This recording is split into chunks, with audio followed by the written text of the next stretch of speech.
मोटापा एक बीमारी है और लड़ना हम सब की जिम्मेदारी। क्या खाएं और क्या ना खाएं, इस बारे में हमारे पास मुतबादिल चीज़ें मौजूद हैं। हम एक चीज़ अगर मना करेंगे तो दूसरी चीज़ इजाज़त देंगे जो जायके में, तवानाइयों में उससे बेहतर होगी। मसलन हम रोटी खा सकते हैं, उसकी जगह पराठा इस्तेमाल ना करें।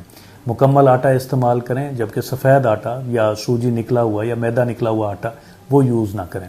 सब्ज़ी गोश्त का सालन हम इस्तेमाल कर सकते हैं, भुना हुआ गोश्त, कढ़ाई गोश्त वगैरह इस्तेमाल ना करें। फल और सब्जियां आप इस्तेमाल कर सकते हैं, फल और सब्जियों के जूसेस इस्तेमाल ना करें। ताज़ा फलों की चाट यूज़ कर सकते हैं, इसकी जगह मिठाई और आइसक्रीम वगैरह इस्तेमाल ना करें। दही बड़े और छोले इस्तेमाल किए जा सकते हैं, जबकि समोसे पकौड़ों से अवॉइड किया जाना चाहिए। ठंडा दूध और लस्सी इस्तेमाल हो सकती है, कोल्ड ड्रिंक वगैरह से अवॉइड करें। इसी तरह उबले हुए चावल आप यूज़ कर सकते हैं, पुलाव या बिरयानी वगैरह यूज़ ना करें। तेल में पके हुए खाने यूज़ किए जा सकते हैं, घी में पके हुए खानों से अवॉइड करना चाहिए। मुर्गी और मछली इस्तेमाल की जा सकती है, बकरे और गाय का